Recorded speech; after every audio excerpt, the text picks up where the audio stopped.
जितने आस्था चैनल पर कथा सुन रहे हो, जितने फेसबुक और यूट्यूब पर सुन रहे हो, बहुत सावधानी से सुनना कि पंचमी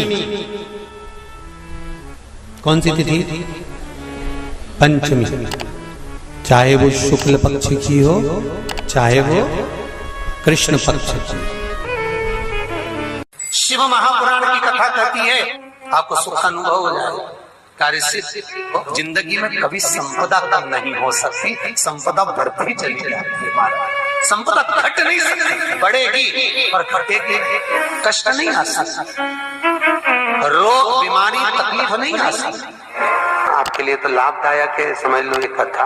शास्त्र कहता है कि जिसके घर में संपदा की कमी हो, पैसा आ ही नहीं रहा हो, सब दूर उलझ गया हो, बहुत टेंशन चल रहा हो, पंचमी तिथि के दिन गन्ने का रस जानते हो, ईख का रस, गन्ने का रस तुलसी जी के क्यारे में हाथ में लेकर 7 बार अपना नाम और गोत्र बोलकर छोड़ दो, जिंदगी में 3 साल में तो करोड़पति बनकर बैठ जाओगे, कभी लक्ष्मी की कमी नहीं आ सकती। तैयारी में बैठे रहोगे कि फिर पंचमी तिथि आए। हमारे यहाँ सांपों की पूजन कौन से दिन होती है, कौन सी तिथि में करते हैं? जम के बोलो जरा। नाग पंचमी। नाग पंचमी का मतलब क्या है? सांपों की पूजन करो।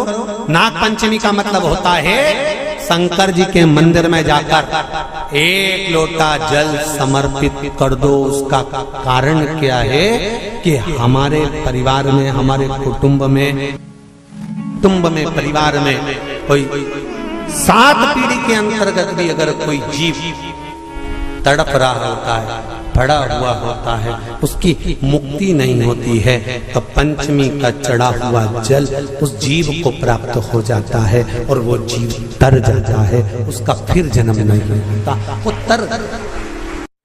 श्री शिवाय नमस्तुभ्यम। मेरे चैनल को सब्सक्राइब करें, बेल आइकन प्रेस करें, जिससे कि आपको लेटेस्ट वीडियो की नोटिफिकेशन मिल जाएगी। श्री शिवाय नमस्तुभ्यं तुम बोलते चलो, श्री शिवाय नमस्तुभ्यं तुम बोलते चलो, ओ श्री शिवाय नमस्तुभ्यं तुम बोलते चलो, श्री शिवाय नमस्तुभ्यं तुम। से अपने मन की बात बड़े भाव के साथ दिल से, हृदय से शंकर जी से प्रार्थना करते हुए बाबा से विनय करिए, बाबा से निवेदन करें, बड़े भाव से बाबा से कहिए अपने मन की बात। विदल उत्पल दोनों पार्वती जी को देखकर मोहित होते हैं। पार्वती जी कुंदुक का प्रहार कर कर विदल उत्पल को मार देती हैं। शिव जी का नाम कुंदकेश्वर महादेव पड़ जाता है। कुंदकेश्वर महादेव, जब शरीर को कोई दवाई ना लगे, औषधि ना लगे, तो उसी दवाई को कुंदकेश्वर महादेव के नाम से खाए। डॉक्टर की दवा को भी कुंदकेश्वर महादेव का नाम लेकर खाओ, शरीर में दवाई लगती है। शुगर लेवल ऊपर हो गया, शुगर बहुत ऊंचाई पर पहुंच गई, शुगर ज्यादा ही हो गई, तो एक बेलपत्र कुंदकेश्वर महादेव का नाम लेकर शंकर जी पे चढ़ी हुई, अशोक सुंदरी के वहां स्पर्श करी हुई, रोज प्रतिदिन कम से कम 2 बेलपत्र गला पकड़ रहा है, 2 बेलपत्र प्रतिदिन अवश्य।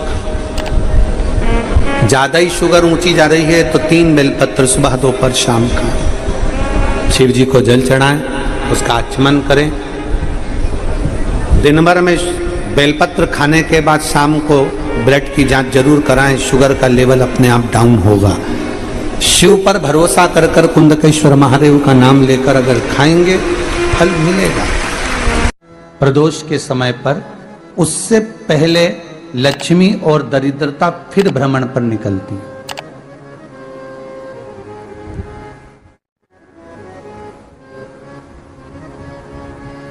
शिव भ्रमण कर कर जब वापिस आ जाते हैं, हिंदू धर्म में पीपल के वृक्ष की जो गणना वराह पुराण में करी गई है, 4 बजे से 7 बजे तक शिव के भ्रमण का समय बताया है शाम को। तो 7 बजे से लेकर फिर रात्रि 9 बजे तक लक्ष्मी और दरिद्रता फिर भ्रमण पर जाती। इनका एक समय निश्चित है महाराज। भ्रमण कर कर आ जाना। अब इस बीच में जब लक्ष्मी और दरिद्रता दोनों निकल कर जा रही हैं तो दोनों एक भाव रख कर जाती हैं कि आज हमको कहां प्रवेश करना है।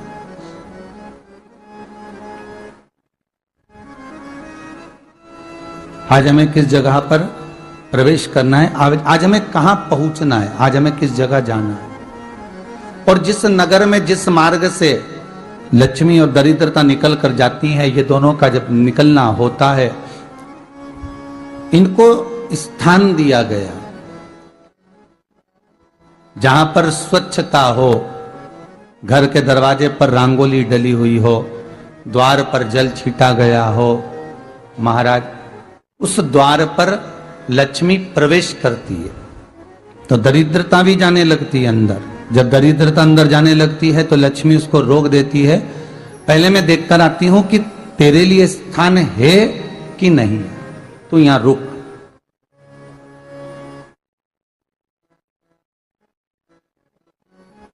कुछ देर तक दरिद्रता बाहर खड़ी रहती है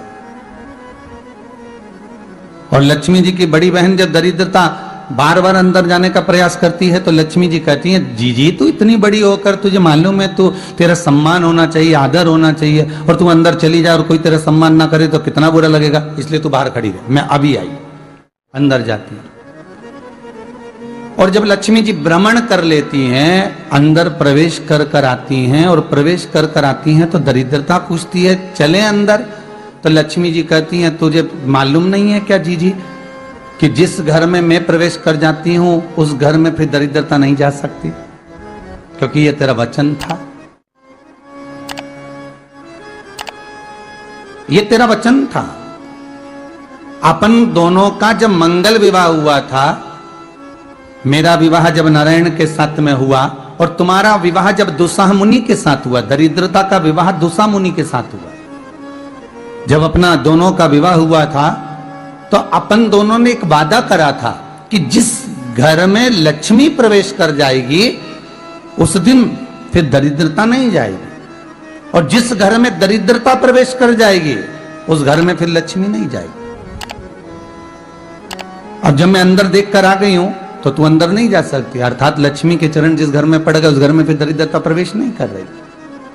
चलते चलते फिर दरिद्रता ने देखा और लक्ष्मी जी इसको लेकर गई और लक्ष्मी जी ने देखा कि इसके दरवाजे पर जल नहीं छीटा गया, इसके दरवाजे पर ना रंगोली डली है, इसका द्वार साफ नहीं हुआ है, इसके द्वार पर दीप नहीं है, इसके द्वार पर कलश नहीं है, इसके दरवाजे पर ढेर सारा कचरा पड़ा हुआ है, कोई स्वान कोई कुत्ता गंदगी भी कर कर चला गया है, कहीं बिल्ली ने गंदगी कर रखी है, कहीं जीवों ने कुछ गंदा गिरा रखा है। तो फिर लक्ष्मी जी कहती है, जीजी अब मैं होकर आ गई थी ना, अब तू जा, तू होकर आ। और दरिद्रता प्रवेश करती है तो अंदर जाकर क्या देखती है दरिद्रता कि इतनी सवेरे से मैं घूमने इनके दरवाजे पर आई और ये तो सब चादर तान के चकाचक गुर्राटा भर भर कर सो रहे हैं। तो दरिद्रता कह देती है, तुम्हारा भाग्य ही बेकार है, तुम्हें क्या करूं, तुम ऐसे ही सोते रहो। और दरिद्रता गुस्से में बाहर निकल कर आती है, लक्ष्मी से कहती है, लक्ष्मी तू इसके घर में जाना ही मत। तो दरिद्रता को कहती है, जीजी तेरी बात नहीं मानूंगी क्या मैं? लक्ष्मी जी बोली, मैं तेरी बात नहीं मानूंगी, बिल्कुल नहीं जाऊंगी इसके घर में, तू चिंता मत कर, चल आगे चले। फिर आगे बढ़े। ये लक्ष्मी और दरिद्रता का प्रवेश।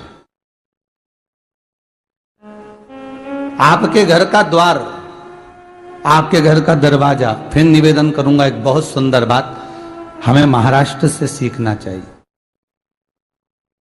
हमें साउथ से सीखना चाहिए, दक्षिण से। जिस समय पर भक्ति देवी यमुना जी के घाट पर रो रही थी अपने पुत्र ज्ञान और वैराग्य को गोदी में लेकर, समय देवऋषि नारद ने प्रश्न किया था कि तुम कहां पर पोषित हुई हो, तुम्हें ऊर्जा कहां से प्राप्त हुई? तो कहा, मैं गुजरात से तो चली हूं।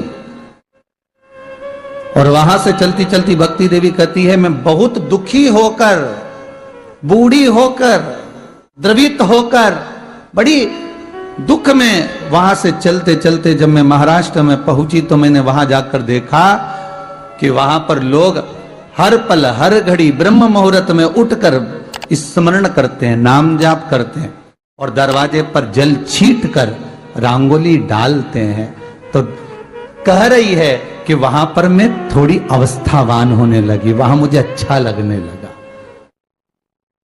फिर जब मैं और आगे पढ़ी, दक्षिण में जब पहुंची, वहां पर जाकर मैंने देखा कि सुबह से उठकर मंगलाचरण, मंगला स्तोत्र और वेदों की ध्वनि होने लगी। वहां पर मैं और आनंदित हो गई।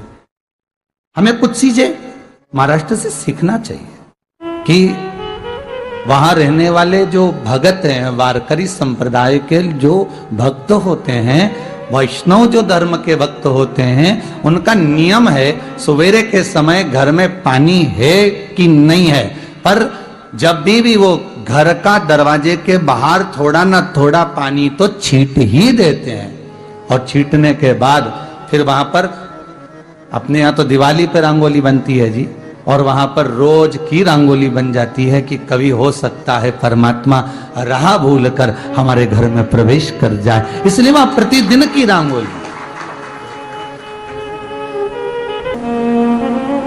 हमें सीखना चाहिए थोड़ा सा। आज के जमाने में तो बहू अपने कमरे की झाड़ू लगा ले, वो ही बहुत बड़ी बात है। हो दासी से कह दे कि तू मम्मी पापा के कमरे की लगा ले, मैं मेरे कमरे की लगा लूंगी, तू जा उधर।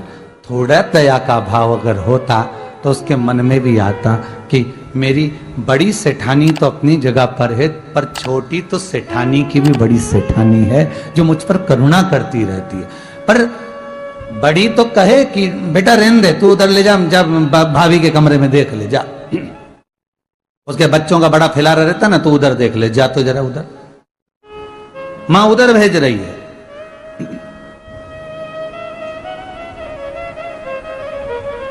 थोड़ा सेवा का भाव हमारे भीतर हो। और एक निवेदन तो हमेशा करा है और अब आज भी करता हूं, पूरे घर की सफाई करवाओ, पूरे घर में तुम पोछा झाड़ू जो चाहे करवाओ, मना नहीं है। पर एक निवेदन है, रसोई घर के अंदर बहू और बेटी ही जाकर भोजन बनाए तो अन्नपूर्णा सदा कृपा करती है।